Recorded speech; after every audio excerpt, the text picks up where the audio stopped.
Hi hello అండి, welcome back to special రుచులు. ఈరోజు వీడియోలో రొటీన్గా చేసుకునే బ్రేక్ఫాస్ట్ రెసిపీ కాకుండా ఒక కొత్త బ్రేక్ఫాస్ట్ రెసిపీ ఇన్స్టెంట్గా చూపించబోతున్నాను. చాలా సింపుల్గా చేసుకునే రెసిపీ అండి ఇది. పిల్లల నుంచి పెద్దవాళ్ళ వరకు అందరికీ నచ్చుతుంది, చాలా బాగుంటుంది అనమాట. ఒకసారి ట్రై చేసి చూడండి. దీనికోసం ఒక బౌల్ తీసుకొని అందులోకి 2 కప్పుల వరకు గోధుమ పిండిని యాడ్ చేసుకోవాలి. ఇందులోకి రుచికి సరిపడా సాల్ట్, అలాగే కొద్దిగా వాటర్ చూసుకుంటూ యాడ్ చేసుకొని బ్యాటర్ని దోసపిండి బ్యాటర్లా కలుపుకోవాలి. ఇప్పుడు ఇందులోకి 1/2 teaspoon red chilli flakes, అలాగే కొద్దిగా కొత్తిమీర తరుగు కూడా యాడ్ చేసుకొని ఈ విధంగా బాగా మిక్స్ చేసుకోవాలి. ఇప్పుడు ఈ గోధుమ పిండి బ్యాటర్ని పక్కన పెట్టుకొని స్టవ్ మీద కడాయి పెట్టుకోవాలి. ఇందులోకి 1 టీ స్పూన్ ఆయిల్ని యాడ్ చేసుకోవాలి. ఆయిల్ కాగిన తర్వాత ఇందులోకి 1/2 టీ స్పూన్ జీలకర్ర, 1 టీ స్పూన్ ఆవాలు, సన్నగా తరిగిన కరివేపాకు యాడ్ చేసుకుని వేయించుకోవాలి. ఇక్కడ నేను కరివేపాకుని కట్ చేయకుండానే యాడ్ చేశాను. కట్ చేసి యాడ్ చేసుకుంటే చూడడానికి బాగుంటుంది.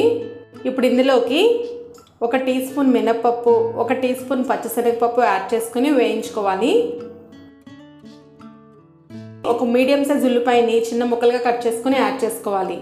అలాగే 1 పచ్చిమిర్చి ముక్కలు, 1 ఇంచ్ అల్లం తరుగు యాడ్ చేసుకుని చక్కగా వేయించుకోవాలి.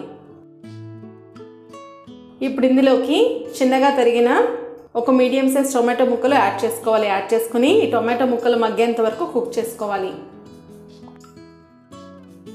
టొమాటో ముక్కలు చక్కగా మగ్గిపోయాయి కదా, ఇప్పుడు దీన్ని ముందుగా మిక్స్ చేసి పెట్టుకున్న గోధుమ పిండి బ్యాటర్లోకి యాడ్ చేసుకుని మొత్తం అంతా కూడా బాగా మిక్స్ చేసుకోవాలి. ఇలా బాగా మిక్స్ చేసుకున్నాక స్టవ్ మీద ఏదైనా ఒక ప్యాన్ పెట్టుకొని అందులోకి 1 టీ స్పూన్ వరకు ఆయిల్ని యాడ్ చేసుకొని ఆయిల్ కాగనివ్వాలి. ఆయిల్ కాగిన తర్వాత ఇందులోకి 1 గరిటెడు ఈ గోధుమ పిండి బ్యాటర్ని యాడ్ చేసుకోవాలి. యాడ్ చేసుకుని ఈ విధంగా స్ప్రెడ్ చేసుకోవాలి. ఈ గోధుమ పిండి దోశను 2 వైపులా 2 నిమిషాల పాటు మీడియం ఫ్లేమ్లో కుక్ చేసుకోవాలి. బ్రేక్ఫాస్ట్ కోసం పప్పులేవి నానబెట్టలేనప్పుడు ఇన్స్టెంట్గా ఈ బ్రేక్ఫాస్ట్ రెసిపీని ట్రై చేయండి. చాలా సింపుల్గా క్విక్గా చేసుకోవచ్చు అనమాట. దోశ ప్రిపేర్ అయిపోయిందండి. ఇప్పుడు దీన్ని ప్లేట్లోకి ట్రాన్స్ఫర్ చేసుకోవాలి. ఇదే పద్ధతిలో మిగిలిన దోశలన్నీ కూడా వేసుకోవాలి. ఎప్పుడు రొటీన్గా చేసుకునే బ్రేక్ఫాస్ట్ రెసిపీస్ కాకుండా ఒకసారి ఈ రెసిపీని ట్రై చేయండి, చాలా బాగుంటుంది. మీకు కనుక ఈ వీడియో నచ్చినట్లయితే లైక్ చేయండి. మరిన్ని వీడియోస్ కోసం నా ఛానల్ని సబ్స్క్రైబ్ చేసుకోండి. మీ విలువైన అభిప్రాయాలను నాకు కామెంట్ ద్వారా తెలియజేయగలరు. Thank you for watching.